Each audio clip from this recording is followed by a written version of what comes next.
ಪೂಜ್ಯಾಯ ರಾಘವೇಂದ್ರಾಯ ಸತ್ಯಧರ್ಮರತಾಯ ಚ ಭಜತಾಂ ಕಲ್ಪವೃಕ್ಷ ನಮತಾಂ ಕಾಮಧೇನು ಶ್ರೀ ಗುರು ರಾಘವೇಂದ್ರ ಸ್ವಾಮಿ. ಎಲ್ಲರಿಗೂ ಒಳ್ಳೆಯದನ್ನು ಮಾಡಪ್ಪ ತಂದೆ.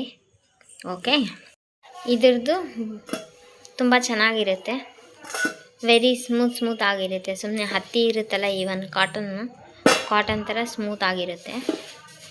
ಓಕೆ, ಒಮ್ಮೆ ಮನೆಯಲ್ಲಿ ಟ್ರೈ ಮಾಡಿ ನೋಡಬೇಕು. ವೆರಿ ಟೇಸ್ಟಿಯಾಗಿ ಬರುತ್ತೆ, ತುಂಬ ಸಿಂಪಲ್ ಆ್ಯಂಡ್ ಸ್ಮೂತ್ ಆದರೆ ಸ್ಮೂತ್ ಬರುತ್ತೆ ಇದು. ಓಕೆ, ಒಮ್ಮೆ ಮನೆಯಲ್ಲಿ ನೀರು ಹಾಕಿ ಚೆನ್ನಾಗಿ ನೀಟಾಗಿ ತೊಳ್ಕೊಂಬಂದಾಗಿದೆ. ಇವಾಗ ನೀಟಾಗಿ ಕಟ್ ಮಾಡ್ಕೋಬೇಕು ಎಲ್ಲದನ್ನು ಸಣ್ಣ ಸಣ್ಣ ಪೀಸಾಗಿ. ಈರುಳ್ಳಿ ಹೇಗೆ ಕತ್ತರಿಸ್ತೀವಿ ಆ ರೀತಿ ಕತ್ತರಿಸ್ಕೋಬೇಕು. ಓಕೆ, ಬೋಲ್ ತೊಗೋಬೇಕು. ಇದೆಲ್ಲ ಈರುಳ್ಳಿ ಇದೆಲ್ಲ ನೀಟಾಗಿ ಕಟ್ ಮಾಡಿಕೊಂಡು ಓಕೆ ಮಿಕ್ಸಿಂಗ್ ಬೌಲಿಗೆ ಹಾಕ್ಕೋಬೇಕು. ಓಕೆ, ಮಿಕ್ಸಿಂಗ್ ಬೌಲಿಗೆ ಇದನ್ನೆಲ್ಲ ಟ್ರಾನ್ಸ್ಫರ್ ಮಾಡ್ಕೊಂಡ ನಂತರ ನಾವು ಸ್ವಲ್ಪ ಉಪ್ಪು ಹಾಕ್ಕೋಬೇಕು. ನಂತರ ಚಿಟಿಕೆ ಸೋಡಾ ಪುಡಿ ಸಾಕಷ್ಟೆ, ಅಡುಗೆ ಸೋಡಾ. ನೆಕ್ಸ್ಟ್ ಕಡಲೆ ಹಿಟ್ಟು ಹಾಕ್ಕೋಬೇಕು. ಓಕೆ, ಬಜ್ಜಿ ಮಾಡ್ತಿದ್ದಲ್ಲ ಆ ಹಿಟ್ಟು ಸಾಕು ಅಷ್ಟೇ. ಓಕೆ, ನೆಕ್ಸ್ಟ್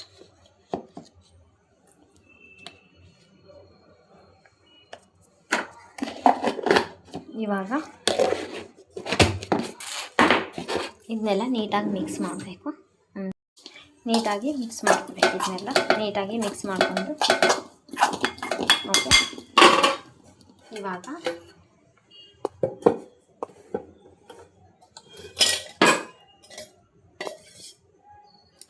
ಸ್ವಲ್ಪ ಬಿಸಿ ಎಣ್ಣೆ ಹಾಕ್ಕೋಬೇಕು. ಓಕೆ, ನೆಕ್ಸ್ಟ್ ಸ್ವಲ್ಪ ನೀರು ಹಾಕ್ಕೊಂಡು ಒಂದು ಬಜ್ಜಿ ಹಿಟ್ಟಿನ ಹದ ಕಲಿಸ್ಕೋಬೇಕು. ನೀರು ಹಾಕಿ ಮಿಕ್ಸ್ ಮಾಡ್ಕೋಬೇಕು. ಇವಾಗ ಬ್ಯಾಟರ್ ಎಲ್ಲ ರೆಡಿ ಆಗಿದೆ. ಬ್ಯಾಟರ್ ಎಲ್ಲ ರೆಡಿ ಆದರೆ ಈಗ ಎಣ್ಣೆ ಒಲೆ ಮೇಲೆ ಎಣ್ಣೆ ಕಾಯಲಿಡಬೇಕು. ಓಕೆ, ಒಂದು ಹದಕ್ಕಿದ್ರೆ ಸಾಕಷ್ಟೆ, ಪೂರ ತಿಳಿದು ಬೇಡ, ಪೂರ ಗಟ್ಟಿನೂ ಬೇಡ, ಒಂದು ಹದ. ನೆಕ್ಸ್ಟ್ ಇವಾಗ ಒಂದೊಂದೇ ಬಜ್ಜಿ ಹಾಕ್ಕೋಬೇಕು. ಕೈಯಿಂದಾದರೂ ಹಾಕ್ಬೋದು, ಸ್ಪೂನಿಂದಾದರೂ ಹಾಕ್ಬೋದು. ಓಕೆ,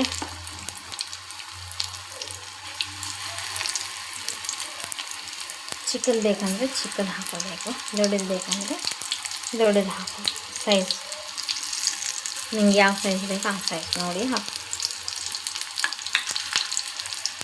ಇದೆಲ್ಲ ನೀಟಾಗಿ ಬೆನೀಲಿ.